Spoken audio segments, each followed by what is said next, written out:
nosotros vayamos a conectar al autómata un reóstato. Vamos a conectar un reóstato. Entonces, vamos a buscar aquí un reóstato. Y aquí es importante mencionar un concepto que de pronto para algunos es trivial, pero no me parece que deje de ser importante explicarlo, ¿sí? Y es la diferencia entre reóstato y potenciómetro, ¿cierto? ¿Qué es un potenciómetro y qué es un reóstato? Entonces, los potenciómetros, sí, son dispositivos que nos varían, sí, ambos son para variar, sí, vamos a partir de ese principio, permiten variar. Los potenciómetros permiten variar la diferencia de potencial, mientras los reóstatos permiten variar la corriente. Esa es la definición fundamental, o sea, un reóstato es un dispositivo que permite variar la corriente y un potenciómetro permite variar la diferencia de potencial. ¿Cómo es esto? Yo tengo un potenciómetro y tengo un voltaje de entrada, ¿sí? Con respecto a una tierra y desplazando el centro, entonces yo voy a tener aquí un voltaje de salida y yo puedo decir que el voltaje de salida es el voltaje de entrada, ¿sí?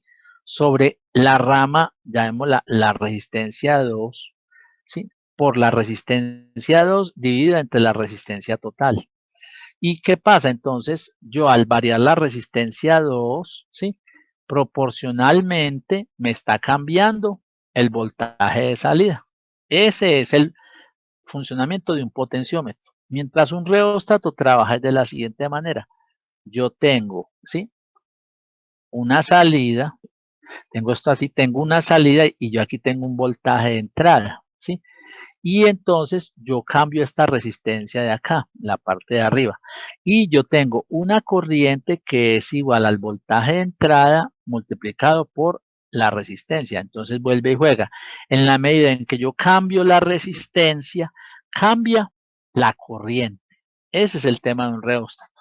Acostumbramos a ver reóstatos de gran tamaño porque precisamente cuando yo varío corriente, pues tiende a ocurrir que los fenómenos de calentamiento son más comunes que cuando trabajo con potenciales, ¿sí? Porque yo puedo tener una resistencia muy grande y la corriente va a ser muy pequeña, ¿sí? Entonces, por eso es que nosotros a veces vemos que los reóstatos son grandotes y las resistencias pequeñas. Entonces, no es porque hay gente que dice, no es que los reóstatos son los que son grandes y las resistencias pequeñas, no. Generalmente cuando usted regula corriente va a tener calentamientos y por eso es que generalmente los reóstatos son más grandes.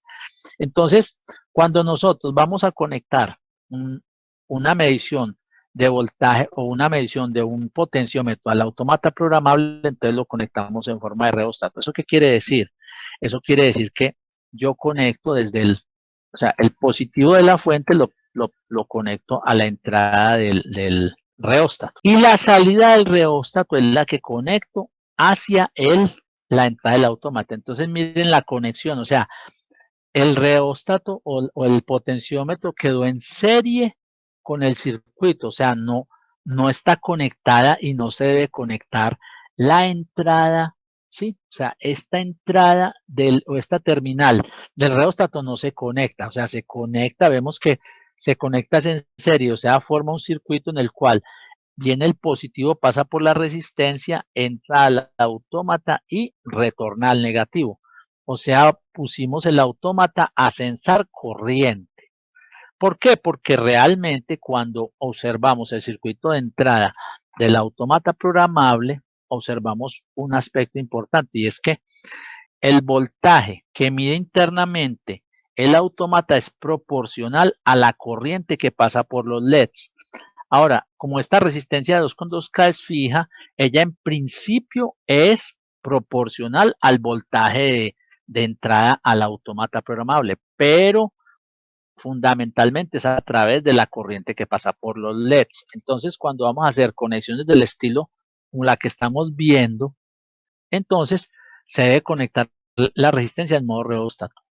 Eso tiene una ventaja interesante y es que, por ejemplo, si yo tengo digamos, una consola didáctica en la que quiero que una entrada me trabaje como entrada análoga y también quiero hacer pruebas como entrada digital porque tengo un tablero que es así, ¿cierto? Entonces yo puedo conectar los dos en paralelo. Entonces miren lo que pasa tan interesante, que puedo tener abierto este interruptor y variar este potenciómetro, entonces el autómata me va a ver un voltaje que cambia proporcionalmente.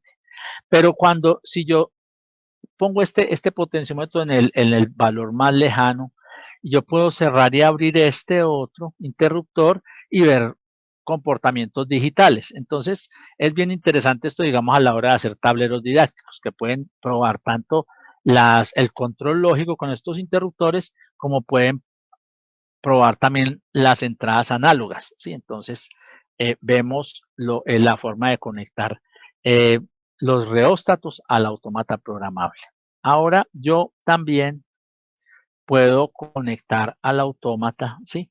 Termistores. Termistores son dispositivos que los puedo interpretar como resistencias variables. Un termistor es una resistencia por la acción de la temperatura. Esa resistencia puede cambiar. ¿Sí? Los termistores más comunes son los termistores de 10K. ¿Qué quiere decir eso de que son termistores de 10K? O sea, a 25 grados centígrados su resistencia es de 10 kiloohmios. Y a medida que aumenta la temperatura baja su resistencia, por eso se llaman NTCs, o sea resistencias o sensores de temperatura de coeficiente negativo. ¿Cómo se conecta? Entonces, el mismo concepto de conectar, ¿sí? Desde la fuente hacia el termistor, y del termistor venimos a la entrada del autómata. Ahí ya tenemos conectado y el circuito vuelve y funciona de la misma forma, o sea, ¿cómo así? Pasa el voltaje positivo, desde el más, entramos al termistor, pasa de acuerdo al valor de su resistencia, deja pasar más o menos corriente, es detectada por el autoacoplador del autómata y regresa a tierra. O sea, siempre es importante que tengamos ese circuito. Desde más un circuito que corta o regula la corriente hacia la entrada del autómata, ¿sí?